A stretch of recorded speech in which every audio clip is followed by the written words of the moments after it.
Okay, well, good morning, Val. Thanks for taking time to do this interview with me about spiritual direction. And just to kind of tee us Mhm. off, I have this quote here by Parker Palmer that we've been talking about.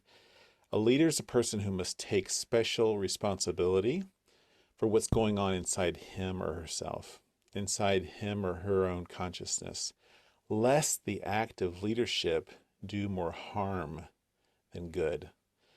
And so today I wanted to talk to you Wow. about the topic of spiritual direction. And everyone who hasn't met Val, Val and her husband Bob served in the same mission field that we are in here in Japan, and for a long season. And one of the things I most appreciate about Val is she's a lifetime learner. After her time in Japan, she continued to branch out and study and learn and develop herself in all kinds of new ways. And she's someone who's contributing really broadly. Although often it's behind the scenes, she is developing leaders and helping them to grow to spiritual maturity in many ways. So, Val, Wow. thanks for taking time. And Thanks for having me. This is yeah, great. this is exciting. I have a tee-off question for you. hmm I know you've had a lot of training in spiritual direction, among other things, but we're going to talk about spiritual direction today. What is spiritual direction, and how does it differ from other ways of developing people, like discipleship or counseling or coaching? How would you Yes. define it and differentiate it from those other elements? Yeah. Well, all of them are good. Um, Spiritual direction, I like to think of it as putting, excuse me, putting a stick in the spoke of our whirling mind. Because of our busyness of our world today, it can be really difficult to just kind of center down and think, what is God doing in my life? And what is He trying to speak to me about? We've spoken a little earlier about how the various things that happen to us in our life are really like a parable. It's Mm. just like Jesus says, a woman named Val went down the street, saw a neighbor, and felt really embarrassed when she said da da da, and he just would talk about it. He'd talk about it. So really, spiritual direction is a way to help a person focus in on what God is doing. Now it differs from counseling, in my view, in that counseling is more need based. I Mm. have a relational issue with my spouse or my other. I have a need for some anxiety help, that kind of thing. Mentoring, so counseling would be more problem based. Mentoring is more of a skill based, kind of mentoring someone to be a good carpenter or to be a good mom. And then coaching is also another excellent one, but it's more of a goal based thing. What do you want to see happen by a certain amount of time? A Hmm. coach can help you flesh that out. Hmm. All helpful, but spiritual direction is more based really on your relationship with God and how is it really going and what is He saying to you and how is He speaking, because He speaks all the time, and Mm. how can we tune into that? So Mm. that's more the way I see spiritual direction. Hmm. So, with that, in what situations in their life should someone begin to think about looking to a spiritual director for help? Yeah. Well, really anytime it can be helpful, but I have one, and I'm going over some stuff related to a training that I'm in concerning it's developmental spiritual direction going back to childhood issues. It's kind of similar to healing prayer, but I would say if the relationship with God is kind of stale, Hmm. if if you really are wondering even big questions of life, like what does God Hmm. want me to do? Those kind of Hmm. questions can be really helpfully answered in spiritual direction, not by the director. Hmm. Everybody in spiritual direction hates that term, spiritual director, because it's God who does the directing. Oh, It's not the okay. direct, All right. not the human. But no one's brave enough to change the term, so that's just what we use. But it can really be helpful. Anytime a person has a question about God, what what about God in my relationship with Him? I Spiritual see. director would be an excellent person to pursue. Okay, so it's really about your connection. What I hear is it's really about you and your connection to God is the focus of spiritual direction. Yes, very Anytime that comes into question. organic connection. Yes. Okay. And anytime you want to strengthen it, it's just Hmm. that organic connection to the person of God. Yeah, Hmm. that's what I'd say. Sounds like it would be really helpful in our sabbatical rhythm. If someone takes a sabbatical, this might be a great time to look Oh yeah. into finding a spiritual director. Yes. Excellent. Excellent idea. Well, as navigators, we have like a tradition, a very strong tradition in the scriptures, in the Word, in Bible study, and that's something that's very sacred to us. And God willing, will really continue in our movement. Yeah. For those of us who come from that perspective, like a strong Bible study centered, that's how we know truth. That's how we know God. Sometimes some different practices of listening to God or connecting to God or hearing God can be difficult for us to move that direction. It was for me, the Mhm. initial 5 years for me, I felt quite uncomfortable in some ways. Yeah. So I wish looking back, I wish someone had kind of unpackaged for me a bit or just pointed, how do you see this way of connecting to God in the Hmm. scriptures? How do you see this kind of rooted in the scriptures? Right. Yeah. I have also studied that a lot myself. I was uh, very discouraged when a good friend of mine in Japan back in the day decided to go this direction with a person, and I wanted to talk her out of it. But then the Lord kind of began to teach me some things through His Word. So for me, I think a key verse is out of 2 Corinthians 3:18, and we all with unveiled face beholding the glory of the Lord are being transformed into the same image with one degree of glory to another. For this comes from the Lord who is the Spirit. Now in that verse, it's very passive.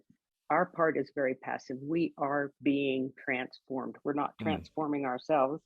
And we get there by beholding, by mm, gazing at God and His glory. Now, you can take that as studying the Word, of course, but I think it's a little broader than that. It's gazing at the glory of God in a sunset and saying, okay, teach me, show mm, me who you are through this, through nature. Um, then at the end of this verse, this comes from the Lord, who is the Spirit. It's kind of, we are one spirit with God. When we have joined ourselves with God, we're one spirit with Him, 1 Corinthians 6. And so I think we don't give our spirit slash His Spirit enough credit sometimes in our study. Now, of course, we study the Word and we learn from it completely by the Spirit all the time. But I mm, think this idea of gazing into His glory, or perhaps through spiritual direction or spiritual practices, beginning to use maybe the more right side of the brain than so strongly the left, which is the mm, verbal, the cognitive, analytical part. If we can kind of open up a little bit to, okay, what am I feeling when I look at this beautiful sunset? What does mm, it tell me about God? It kind of can open up different parts of our brain. And I think that's a little bit behind the idea of this gazing at God thing. mm, And then Isaiah 26:3, he, he will keep in perfect peace whose mind is stayed on him. The word their mind is actually imagination, or that which frames up. mm, So if I can lean my imagination, if I can rest my imagination, he who stays his mind, stay my imagination on God, I'm going to be in perfect peace. And it's literally the word for imagination. Now, that's a freaky concept, and it was to me in the beginning, because you can imagine all kinds of weird things. Yes, you can. But actually, we use our imagination all the time. In worrying, we are simply imagining how bad mm, things could get. mm. We're using it Wow. all the time. So if we can just employ that very imagination, which I have to say in Navigators, we're hopefully could be one of the strongest groups that pushes Bible study. We understand with our cognitive mind the God of the Bible. And so to encourage someone to ask God to sanctify your imagination and then watch what plays out, there's nothing wrong with that for someone who knows the word Yeah. and who is going to be protected from deception. I think John 14 about the Spirit's job being to lead us into all truth also comes into play here, because if I don't trust the Spirit of God to lead me into all truth, and that includes a community and checking things through with others whom I trust, But if I don't trust him to do that, that kind of means I'm giving more faith to Satan to deceive me with my very Hmm. own imagination, Hmm. when Isaiah 26 tells me to use that imagination and leaning on God. So for me, some of these passages have kind of relaxed me a little bit to say, okay, I'm willing to behold the glory of the Lord in my imagination Hmm. as I see a sunset or I see a child laughing. That it's kind of that idea for me. So I do see it in the word. I'm seeing it more Hmm. and more Yeah. now, more as I'm looking at it. I think a follow to that thought is, as navigators, we value the quiet time, the daily quiet time as a rhythm, where we make a daily connection with God. Um, on this other issue of practice, other practices, what are to add to that? Let's add other rings to that practice, Mhm. like rings on a tree. What are some other rhythms or practices that we can use to further enable spiritual Yeah. growth in our lives? Yeah. Yeah. I do. I love the quiet time. I have one every day, pretty much. And I got that from the navigators. So I would say there's one prayer practice that I think we're going to talk about at the end of this, maybe lead people through it, called palms down, palms up. And it sounds a little weird, but to actually include your body a little bit in prayer Mm, literally helps your brain neuroscientifically. It can kind of make some connections. But this practice is basically based on cast your cares on the Lord, for he cares for you. So we're just going to mm, kind of act it out by, in the beginning, like putting my palms down, like I'm going to be dropping everything I'm concerned about today into the hands of the Lord, who you can picture with your imagination as under there, accepting them as I drop them. I'm surrendering them to him. mm, I'm giving you this anxiety that I have about my child. I'm giving it to you, Lord. Or I'm giving you this financial worry that I have right now. I'm literally surrendering. I want you to take it. So you kind of name the things. And then as you pause, when you're done naming them, you can just kind of quiet yourself and say, Lord, where are you putting those? Do you want to show me anything about that? And then just be quiet. There may be a verse that comes into your mind, maybe nothing. He might give you a picture. And then the last step is just to say, okay, now I have emptied my hands. What do you want to give me? And that can be anything. And then again, you just wait and see if there's a picture in your mind, or there's sometimes a sense, a very clear idea of, peace. I'm getting, you might have an idea drop into your head that just solves that problem that you just mm, gave him. So that's one prayer practice, I think, and we can practice it later on. Another rhythm that for me has been kind of life changing is this idea of centering prayer.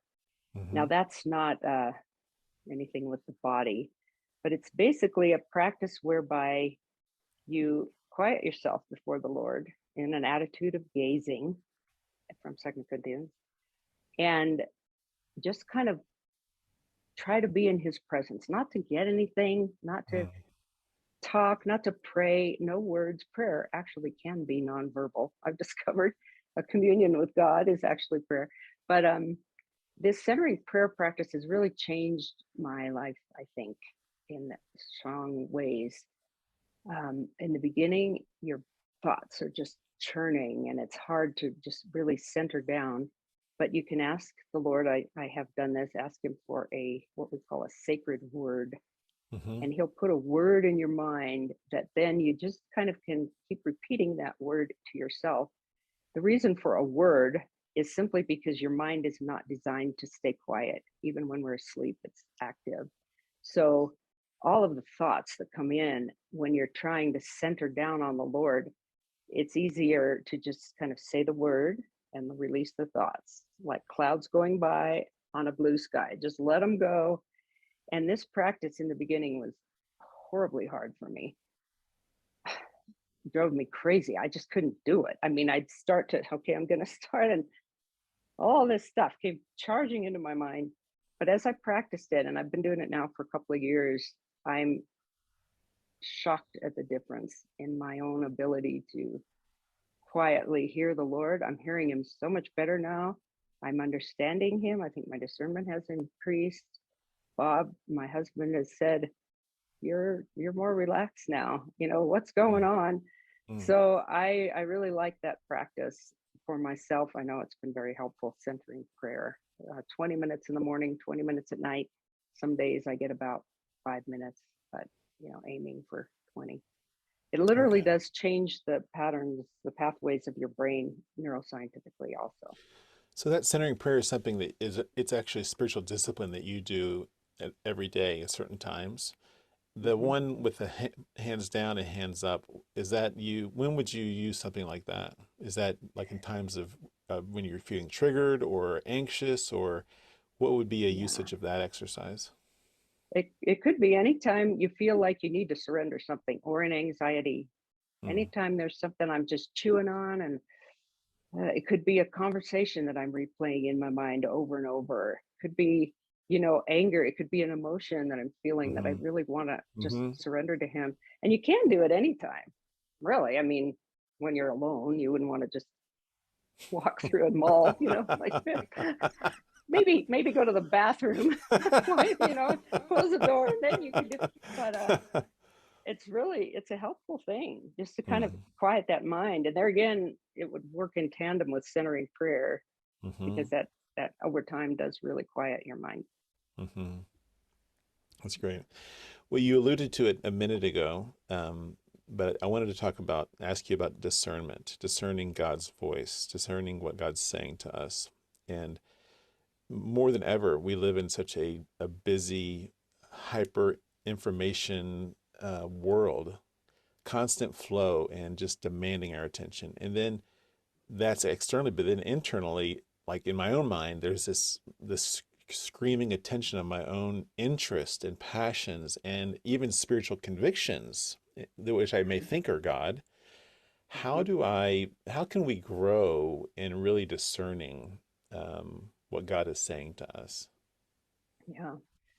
Yeah, that's a big one, because everything in society and our phones mitigates against the quietness that really is the growing field for discernment. And it has to be in a sense of a quiet mind, I believe, in order to get true discernment on what God's doing. um, Not to discount everything that he's trained us in and that we know and we already understand, but I really think it takes a discipline to be able to say no to something. You can't find quiet in your life without saying no to something. Even if it's just the no to my own insistent videos that are playing in my brain, much less Mm-hmm. those that are on my phone. you know Mm-hmm. so I think it's very helpful to pray about it and ask God for discernment. Ask him to grow me in discernment. um, Prayer, giving time to silence, giving time to the word, and quietly asking him, what is your take on this? His thoughts are so much higher than ours, and his ways. And so if we really want to know what he wants to say, we have to be quiet. We have to ask for it, and we just do. I don't see Mm-hmm. how it comes any other way. And then, of course, in community, discernment can grow as we bounce ideas off each other or try things and debrief later. That can help us Mm-hmm. grow. And well, God really blessed that, but he didn't bless that. Well, why? You know. Mm-hmm. That's great. It sounds like some of these in the exercise we'll do later is a place too uh, where we can begin to condition ourselves to be more attentive to what God is saying, and it takes practice. I know for me, it's been a struggle. It is Let's for see. I everyone. want to I want to wrap us up with two last things, but one is this talking to next generation emerging leaders who are coming up in our organization, our movement. What advice would you have for them as they are being invited to more and more responsibility and more positions of leadership, just in soul keeping, in their own inner, keeping their own spiritual formation in focus? Do you have any words of advice for them? I would say probably the most important thing in my mind is to keep your spiritual discipline, to keep your rhythm, however you work it out with God, that you connect with Him. Now, we can say, I'm having a quiet time every day, and I can go weeks without connecting with God in the sense of connecting with Him and His Word. What I mean by that is I can read a verse, I can get some prayers and pray and be done. And my mind is kind of split. It's elsewhere, you know? And so I think for young leaders emerging, it's very important to keep those things that keep you connected to God. Now, for some people, it might be worship, it might be taking walks in nature, it might be reading good spiritual books, but something that connects you to God. And whether that's, I would assume, a daily quiet time, but really connecting with Him, being honest with God, not just pious. You know, we can be pious, we can be correct, and really not, Mm. you know, I can go through a whole quiet time and be seething mad inside, and I'm basically going through the motions just to kind of like check it off the Mm. list. Yeah. Yeah. The Well, Pharisees how did. much They better? did that. Yeah. Yeah, yeah, they did. And how much better to just get mad and tell God what I'm mad about and write it out and get furious. David did that. God did that. When you look at him getting so mad at Moses, he said, "Get out of the way so I can kill you, kill the people," you know. But I think honesty with God is probably a good thing, keeping those rhythms and making sure that you keep those rhythms in place. Because I know leadership is nice, it feels good, it's fun to have people look to you and kind of point you out as, wow, look at them, you know, that kind of thing. It feels good. So before we know it, we're just running on our own steam and our own wisdom, you know. And how much better to be in a position of humility before God and say, you've given me everything I have, why would I boast about it? It's all yours. How am I going to glorify you today? And to keep those practices in place, you know, Mm. where we're really connecting with Him and hearing Him. If I'm not hearing God, time to go look up a spiritual director, you know. He is speaking to me. And so to Mm. keep that connection Mm. fresh and real is just the best, because then He'll lead through you. And when you have the God of the universe leading through you, what more do you want? Mm. Man, that's way better. You're probably going to get hassled by the enemy, but that's the way to build the kingdom, is God do His work really through you, through His Spirit. Mm. So that connection is vital. I mean, Mm. there's no way around it in my mind. Before, when we were talking, you mentioned the eyes of the Lord are looking throughout the earth for someone whose heart, how did that phrase go? Fully His heart seeks is after. perfect toward Him, or Yeah. fully seeks after Him. Yeah, I've been thinking about that just in the last few days. And I know that He loves all of us. He loves us to death. He is delighted with His children. There's nothing I can do to make Him love me more. It's not a question of Him loving me. But I think He's searching for those whose hearts are really willing to stick it out with Him, go to God in the midst of all kinds of hell that's going on around me and even within me, and just, I'm not going to go away till you bless me, kind of a Mm. thing, Mm. just like Jacob did. You know, those kind of people, he gives more to. He reveals Himself in more intimate ways, I believe, to people who are willing to pay the price. And again, it's not that He's going to love me anymore, but I know as I've given myself to Him and centering prayer and sought Him on some things and tried to be honest with Him, it's opened up all kinds of deepening understanding of the Word, for one thing, and Himself. And I'm just scratching the surface. I mean, I'm not very good at this, guys.